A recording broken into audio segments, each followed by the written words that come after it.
It was the best of times, it was the worst of times. Well, actually, it wasn't the best of times. The best of times was December 1979, and the worst of times was November 1938. This was sometime in 1775, which is to say it was a pretty good time for some people and a pretty bad time for other people, which quite frankly can be accurately said about any given time period. Great Scott! Lucy, you gotta come back with me to the future! I'm in France! I don't know whether I have an English accent or a French accent, because I was raised in England by a French mother. It's your father, Lucy! Something's gotta be done with your father! He's alive! But don't you see, when the government fades away, so will our troubles. Ah, nonsense. We will always need some armed force to fight off the return of monarchism. That sort of fascist thinking is about to be as dead as you are, comrade. Jacques, how will we fight off the return of monarchism without a federal armed force? When we distribute the guns, that's when the people begin to self-police, and the public opinion alone will keep them from committing crimes. Madame Defarge? Oui! The oyster has had a fine wristwatch. Great Scott! Dr Mannette! What was jail like? In jail, you only choose between making shoes and watching the TV. The TV that only had Barney and Friends reruns. My father! Oh, look at me. I'm sane again. Shaken awake from the only escape I had from the near eternal waiting in this dark, vain world, trying to find a sense in madness, a ray of hope in a world of misery, plunged back into the turbulent ocean of coherent being, taken out of the mechanical order of governmental routine, and placed back into the mechanical chaos of casual brute enmity. Taken from a prison where I believed I was free and placed in one where I know I am not. A return to the individual insatiable desires the right mind cannot afford.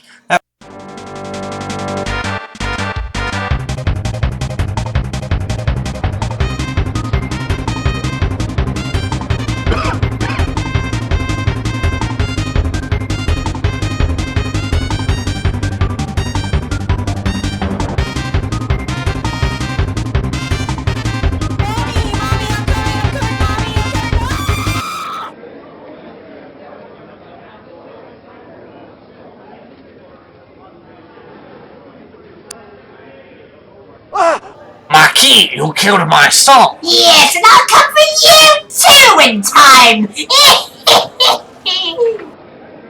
And remember, the old adage, no money, no problems!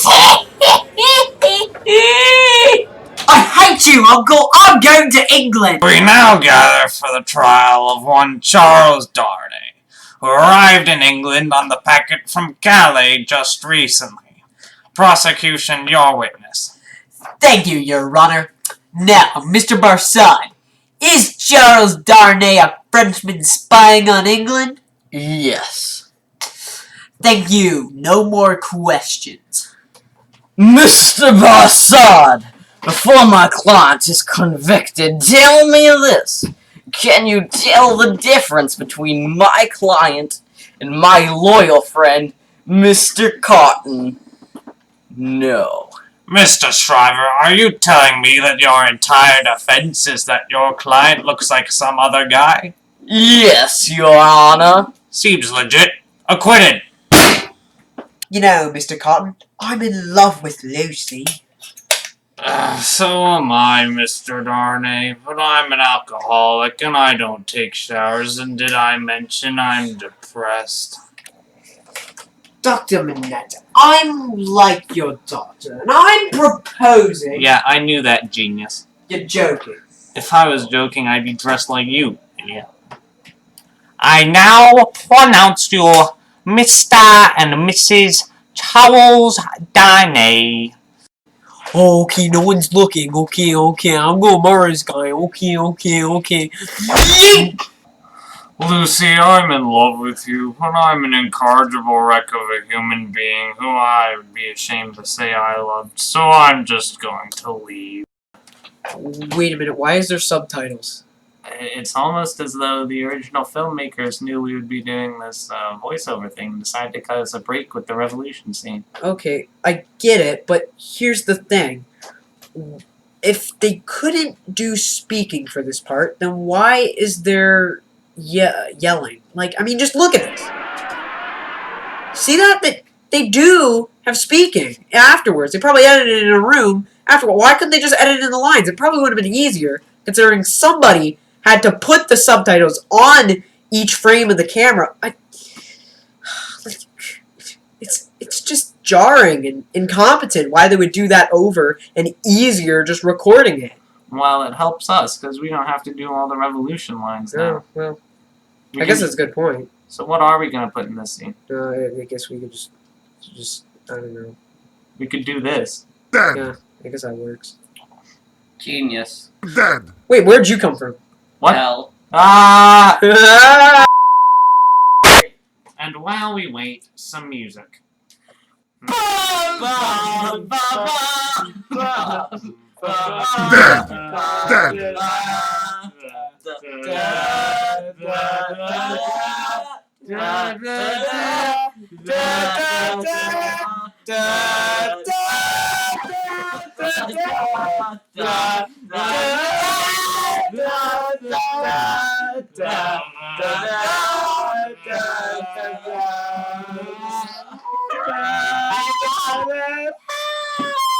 Dear Monsieur, heretofore called the Marquis, help! Gabelle.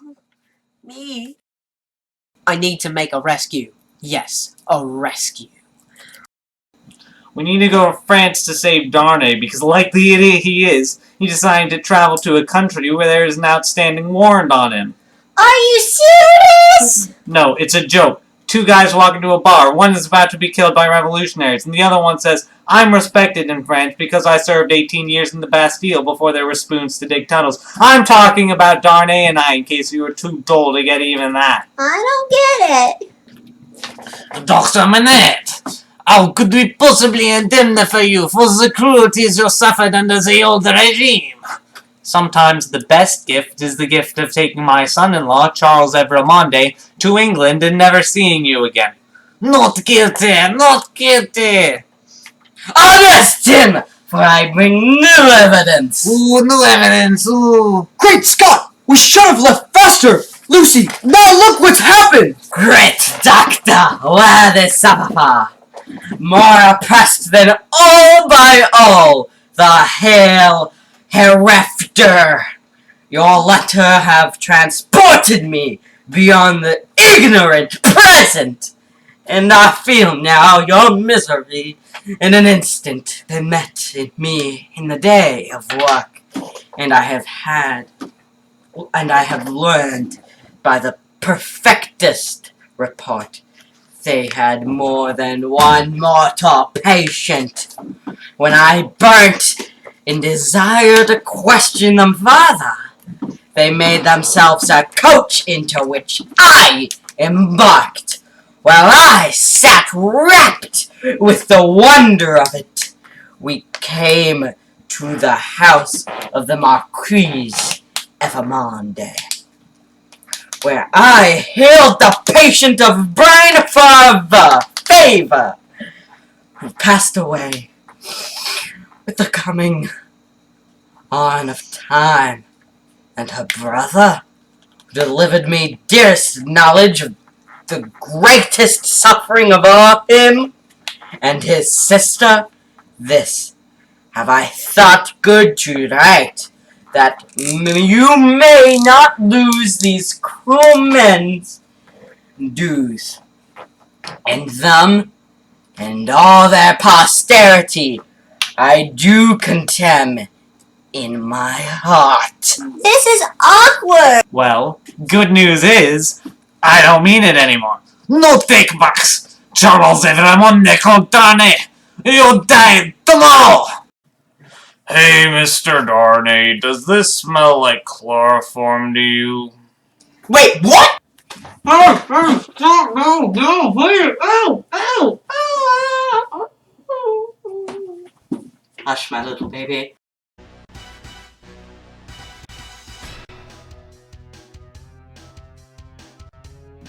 The name's Barsad. Jean Barsad. Oh, another visitor fainted. Yes. The impending demise of his fellow was too much for him. My, this is the third one we've carried out today.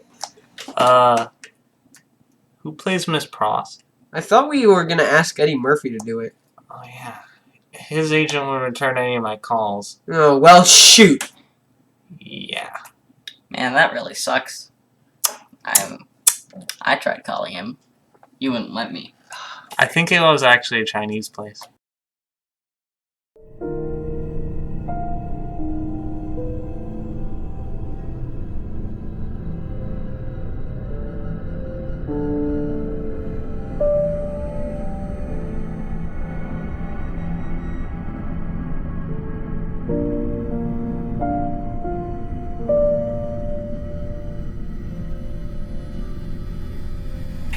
It is a far, far better thing that I do than I have ever done.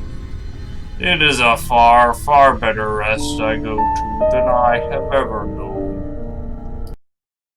Dead! Not a big surprise!